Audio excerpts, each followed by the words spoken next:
वडोदरा का रुख एक बार फिर से करते हैं और देखते हैं कि लोकतंत्र हमारा कहां तक पहुंचा है। कैसे दो प्रतिद्वंदी, जी हां, नरेंद्र मोदी बनाम मधुसूदन मिस्त्री, जो जंग वडोदरा में छिड़ी है, वो आज किस रूप में जनता के सामने आई।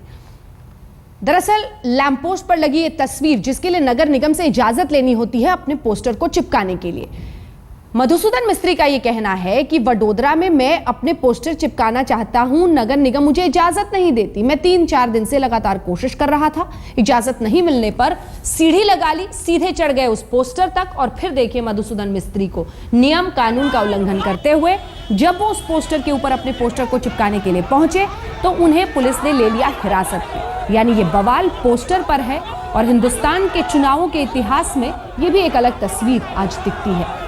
दरअसल मधुसूदन मिस्त्री के बारे में जरा आपको बता दें, सबसे पहले ये सदस्य थे आरएसएस के, 1995 की बात है। धीरे धीरे फिर जब शंकर सिंह वाघेला ने बीजेपी छोड़कर अपनी पार्टी बनाई, तब ये शंकर सिंह वाघेला के साथ निकल गए थे भारतीय जनता पार्टी से और उसके बाद कांग्रेस में शामिल हुए।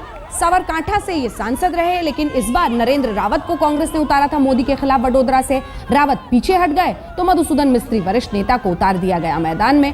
अब मधुसूदन मिस्त्री चाहते हैं कि चुनौती ही ना दे, चुनावों में नैया भी पार हो। नैया पार कैसे हो? प्रचार करना होगा, पोस्टर चिपकाने होंगे, यही रास्ता उन्हें दिखा। इजाजत नहीं मिलने पर सीढ़ी लगा दी, कानून तोड़ा, हिरासत में चले गए। सवाल यही है कि क्या कांग्रेस जैसी पार्टी के एक जिम्मेदार उम्मीदवार को यह शोभा देता है? क्या लोकतंत्र में नियम कानून का उल्लंघन इस तरह से खुलेआम होना चाहिए? सवाल उस मंशा पर भी है जहां क्या वाकई नगर निगम या फिर जो इजाजत मिलनी चाहिए थी मधुसूदन मिस्त्री को, स्वाभाविक रूप से वो इजाजत उन्हें नहीं दी जा रही थी। सवाल दोनों हिस्सों पर उतनी ही बेबाकी से चिपकने चाहिए और वो सवाल चिपके हुए हैं, लेकिन पोस्टर नहीं चिपका पाए मधुसूदन मिस्त्री। पुलिस उन्हें हिरासत में लेकर वहां से निकल गई।